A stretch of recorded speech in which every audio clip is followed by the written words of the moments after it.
train is now departing.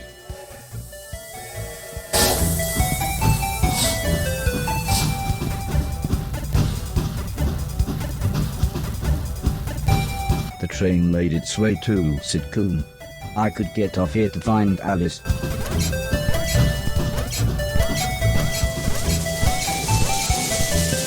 Sitcombe, this is Sitcombe.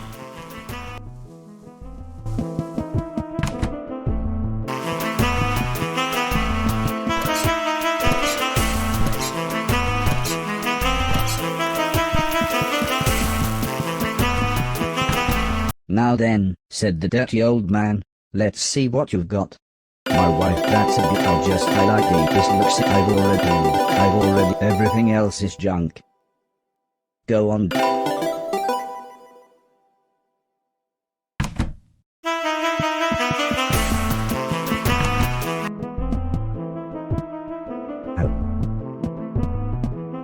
Looking to speak, the fitting room was actually a robot upgrade facility.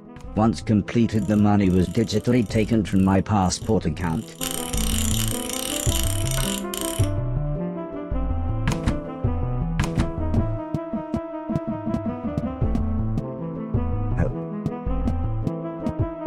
The binocular.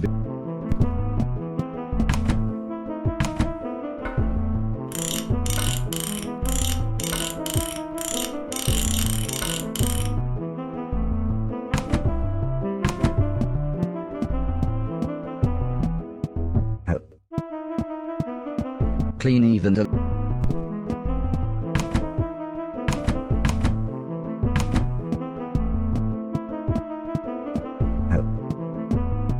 television.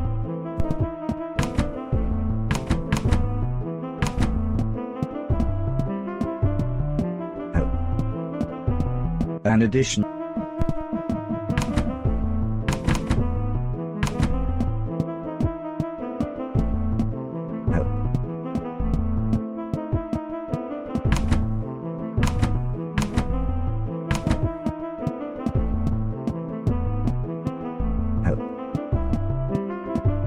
No refunds on that one, sir.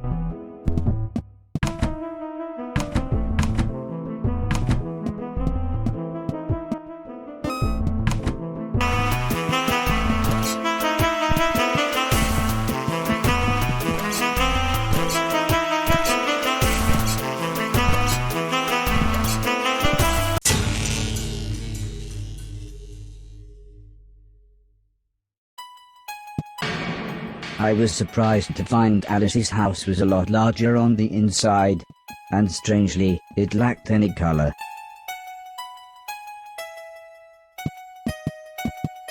Curiously, this was a ridiculous amount of stairs for such a small cottage.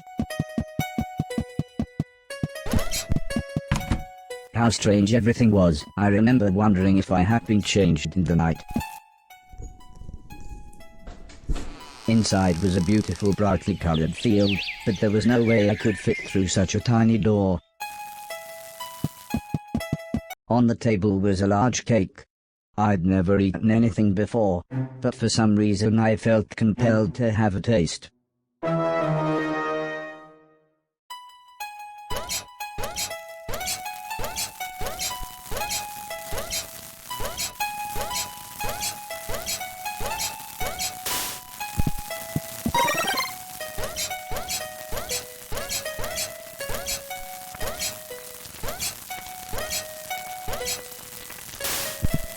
Suddenly, a large glass bottle appeared.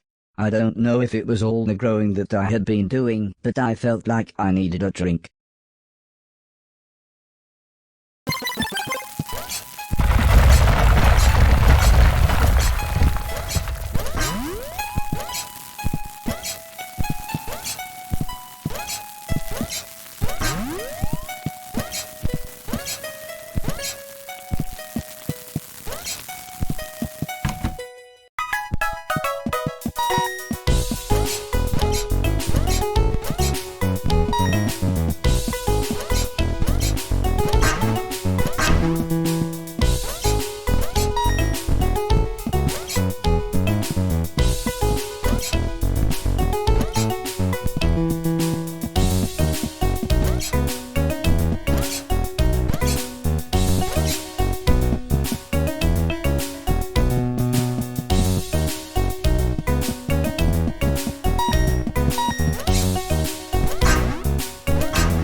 Look who I found at the train station, said a distant voice. For some reason they were all dressed as wizards.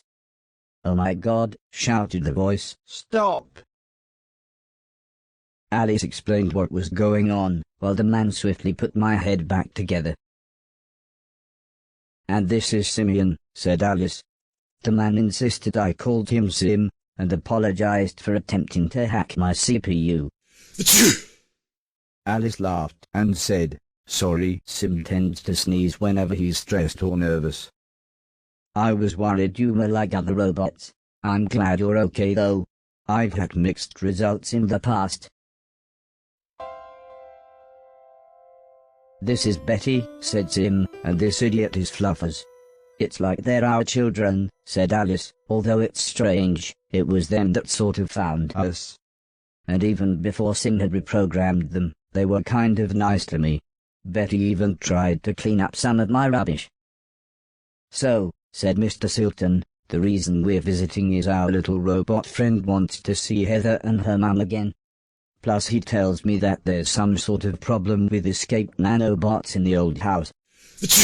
Alice looked puzzled. What do you need me for then? She said.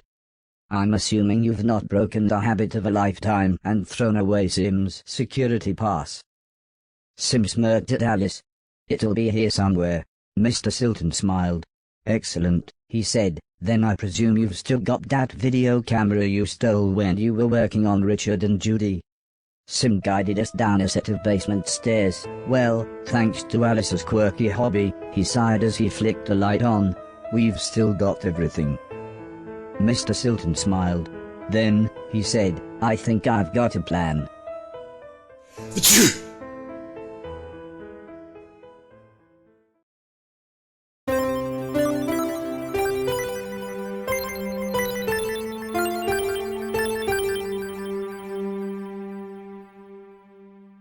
Although I would have loved to have stayed in Alice's picturesque town, it was time to get back on the train and continue my quest.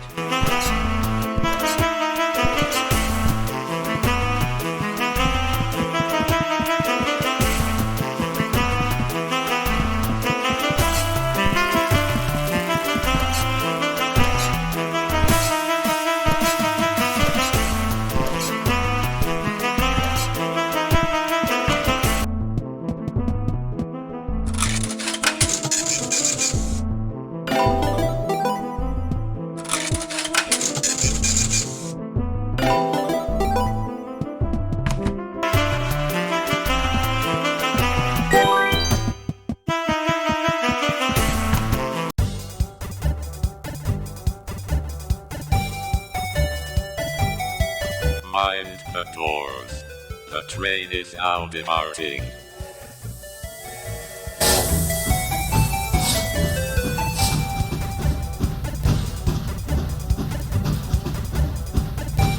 The clouds were gathering as we pulled into Factoryton, and the professor's factory.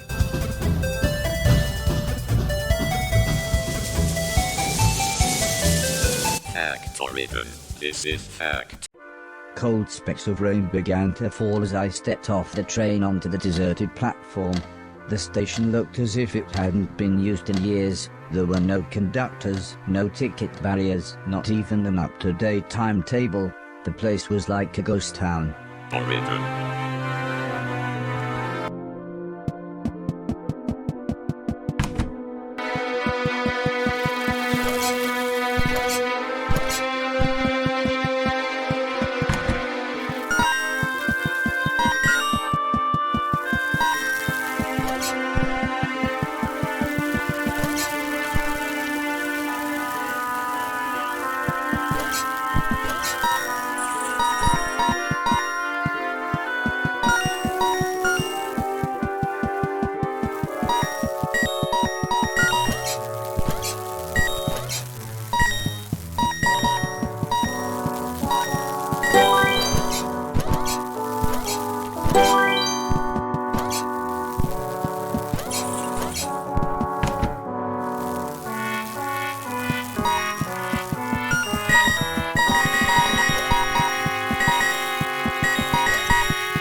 the security system jumped to life. I knew the only way I could deactivate it was to destroy its power source. That's when I spotted a perfect shiny surface. Maybe I could deflect one of the lasers toward the generator.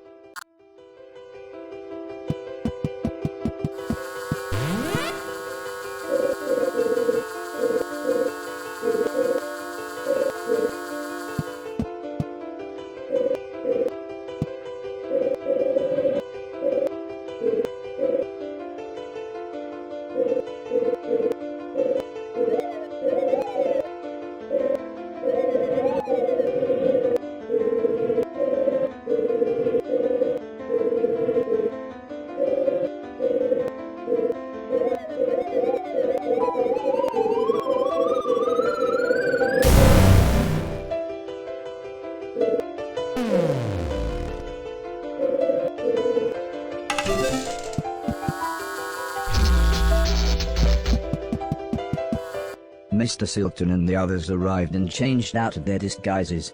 Although Mr. Preston was moaning as apparently Mrs. Silton had only washed his and Mr. Logan's Halloween costumes.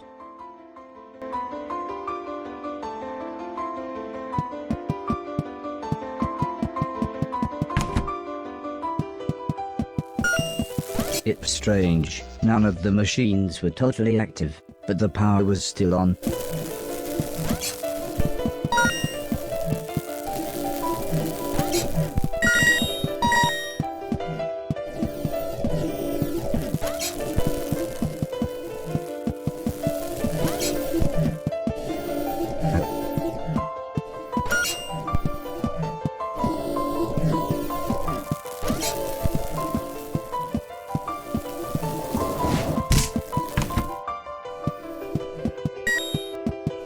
This all looked very familiar.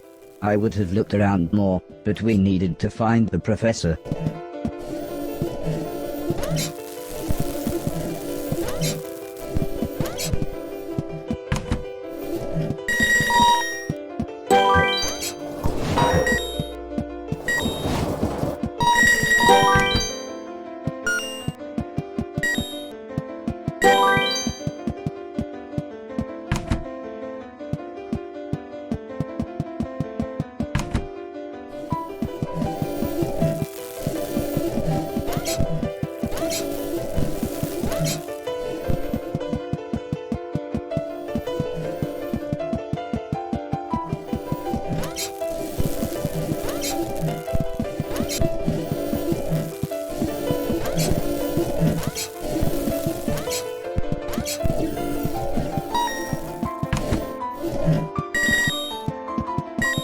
There were no signs of life. If the professor was living here, he hadn't been here in a long time.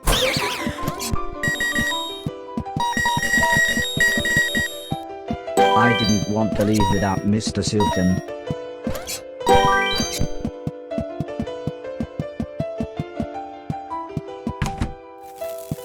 Strangely, there were drawings of me everywhere. I hoped the professor could tell me why when we found him.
The office was deserted, but it looked like people had left in a hurry. Various computers had been left on.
A large piece of machinery blocked our path. Mr. Silton smiled when I asked what we should do next. I knew straight away that he didn't mean Mr. Preston or Mr. Logan when he said, "Someone's gonna have to climb inside." It seemed we could use the computer to move chunks of the machine around. I knew I needed to make a clear path, as it would be me that would be going through it.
As we entered the extravagant corridor, the most beautiful tune played in the distance.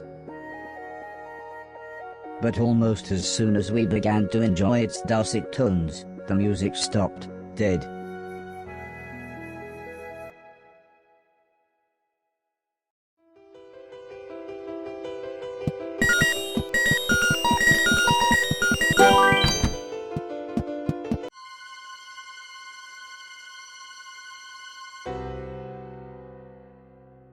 The professor was dead, but everything seemed wrong. He was old, very old, maybe 20 years older than when I'd last seen him. Mr. Silton sounded very sad when he said, "How did anyone even get in here? I don't know what to do now. I suppose we'll head back to the train station." It was hard to believe the professor was gone. Although he was always suspicious of me, I was sad to think I'd never see him again.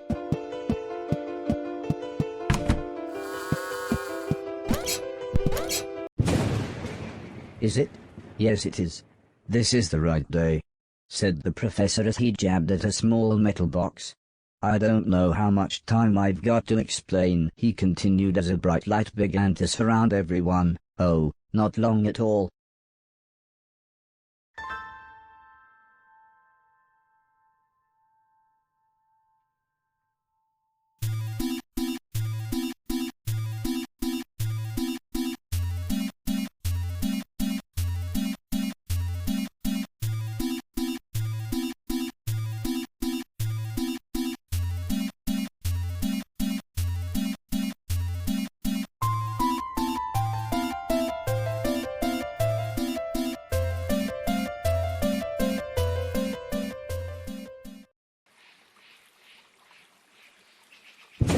We had reappeared just as smoothly as we had left, but we were somewhere very different. Mr. Preston and Mr. Logan were speechless, but the professor just continued studying his box.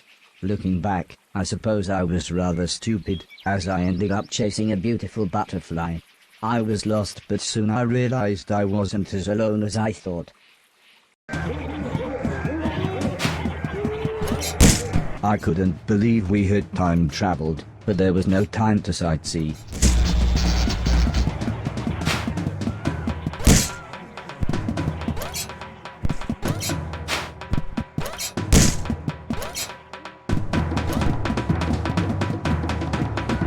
Now, this was clearly worth something.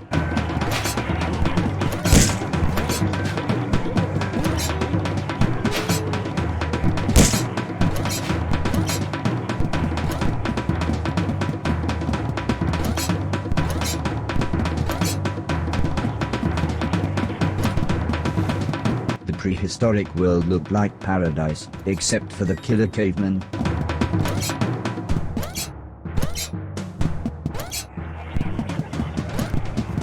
Some things were worthless junk, but this could be sold for a decent price.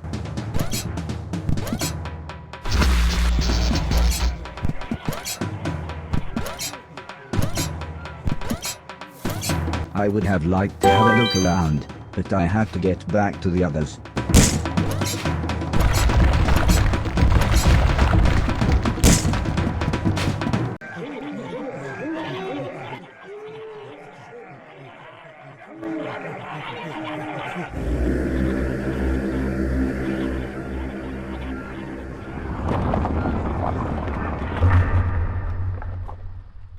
After literally 10 minutes of Mr. Preston and Mr. Logan saying "whoa" and "dude," the professor began to explain, "Time travel, if I can find the correct point in time, then I should be able to, well, make things better. I suppose it's like we're in that excellent movie," chuckled Mr. Logan. "Back to the Future?" replied Mr. Preston. "No, that excellent movie. Back to the Future 2? Time Bandits? Time Cop? Terminator? Groundhog Day? Groundhog Day? Groundhog Day."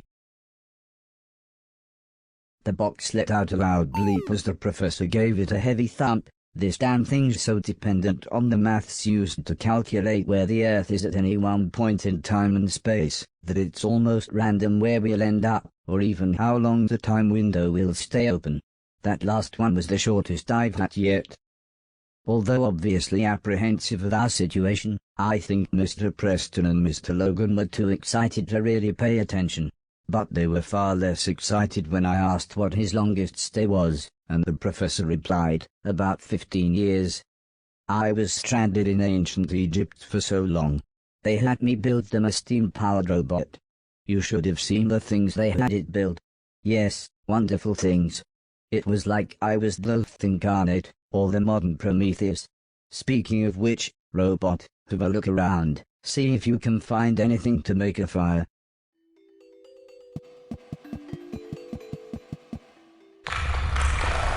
As great as my shoes were, they weren't much use when there was nothing for them to stick to. I rode deep into the cave, but at least I had found the professor some firewood. Now I just needed to get back to everybody else.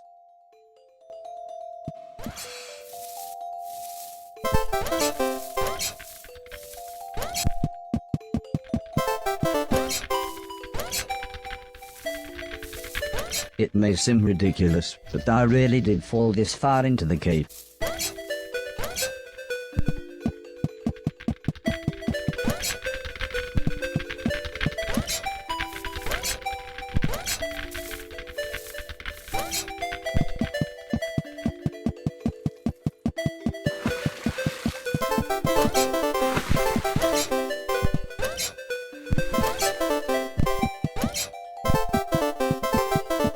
Things started to look familiar. I was pretty sure I was nearly back where I had originally fallen.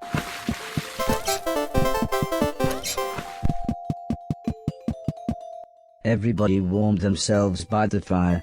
In the orangey glow, the cave even looked a little homely. Mr. Logan was much more comfortable now that he could see his surroundings, but Mr. Preston kept saying, "We're in bloody dinosaur times."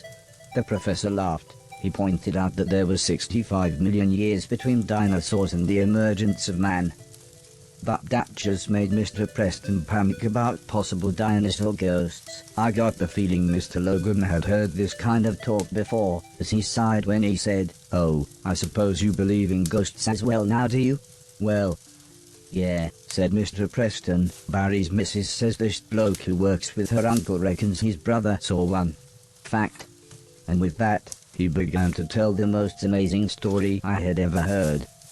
He explained how there was a man traveling through the Black Wall Tunnel who saw a young motorcyclist stood by a smashed-up motorbike. The man stopped, so the motorcyclist told him an address, but when he got in the back of the car, he fell silent, clearly in shock. "This isn't a ghost story," interrupted Mr. Logan. "This is called giving someone a lift." Mr. Preston was annoyed. Mr. Logan's stupid joke had ruined his train of thought. The brother of a bloke who works with Mrs. Silton's uncle gave a young motorcyclist a lift after a crash outside the Black Wall Tunnel. I said, just happy to be part of the conversation. "Yeah, that's it," said Mr. Preston as he explained that when the man arrived at the address, the motorcyclist had vanished. He said the man, not knowing what else to do, knocked on the door of the house. Soon an old lady answered, and when the man asked her if she had a son, she burst out crying and sobbed. "I did have, but he died 10 years ago today. Just outside the Black Wall Tunnel." I couldn't believe my audio sensors. This was concrete proof of the afterlife. I mean, Mr. Logan did point out that the story was from a children's TV show called Grange Hill, but you can't argue with the facts. Soon, the professor had finished inputting whatever data his box needed. "Robot," he said, "we need to be outside for my computations to be truly accurate. Find us an exit from this platonic allegory. The cave. Find us a way out."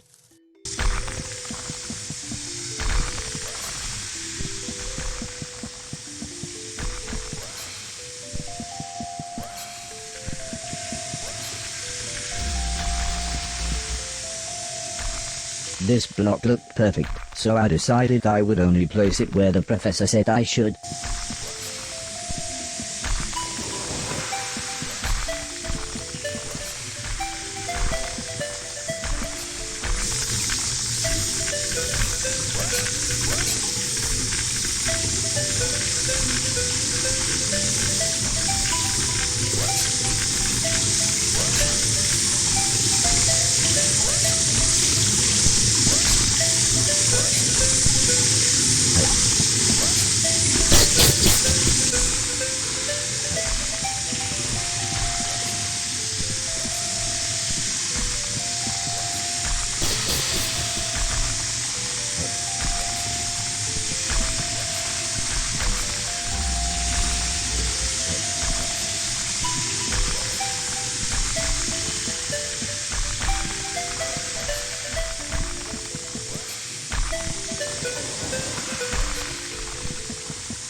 Well, I've reversed the polarity of the neutron flow, so, here we go, said the professor as the glowing light surrounded us again.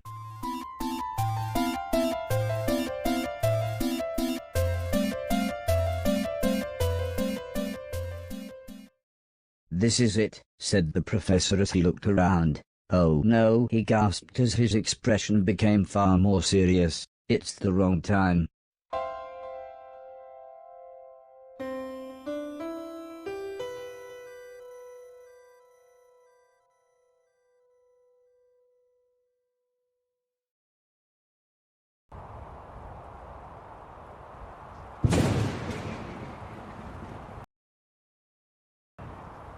We had appeared in another barren desert. I was beginning to think that the past was made of nothing but sand. The professor looked concerned as he examined his box. It was then that we realized we were completely surrounded. The men seemed to think I was some kind of god, or, as it turned out, some kind of sacrifice.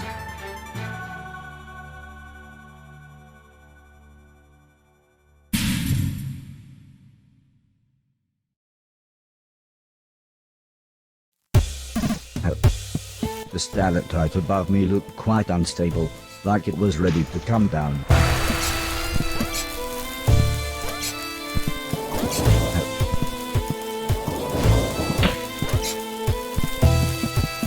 This was one of the most valuable things I'd seen.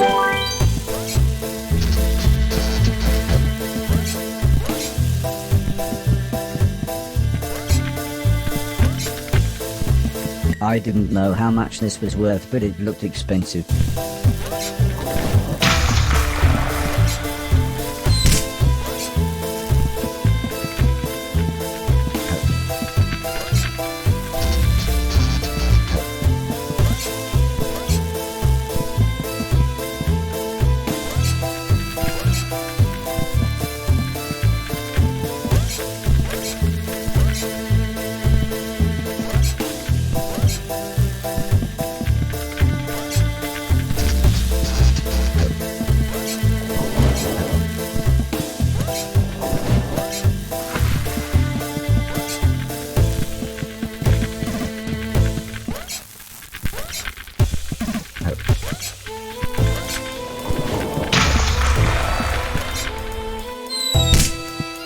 This seemed quite valuable.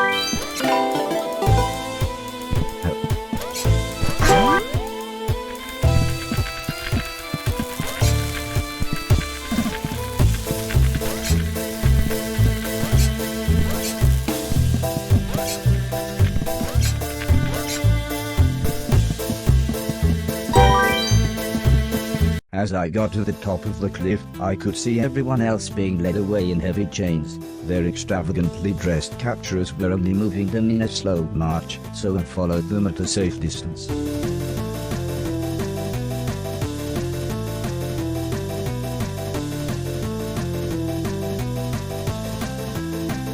Strangely, the men seemed to ask the professor something, who nodded in agreement. Although they clearly knew each other, the man in charge pushed the professor into a small wooden cage, along with Preston and Logan. The men then left. I was about to attempt to free my friends when one of the men returned with some tools. It was then I heard some machinery start in the distance, and the man left again. I then found out what the machinery was.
Mr. Preston took a chance to do something I'm guessing he thought was brave, shouting, "Catch you later, you ancient Egyptian dickweeds."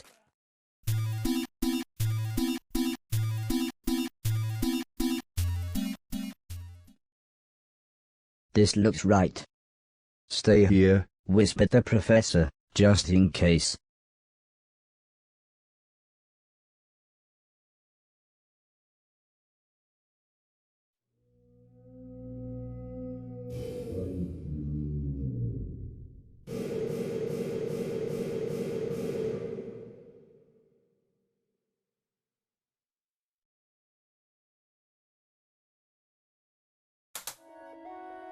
"Sorry to take you on a less than excellent adventure," whispered the professor, his voice slowly weakening, "but I knew you needed to see these things.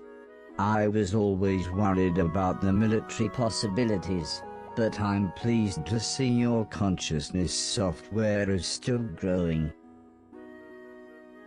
Life is a state of mind." I had no idea what he meant, but he looked so happy.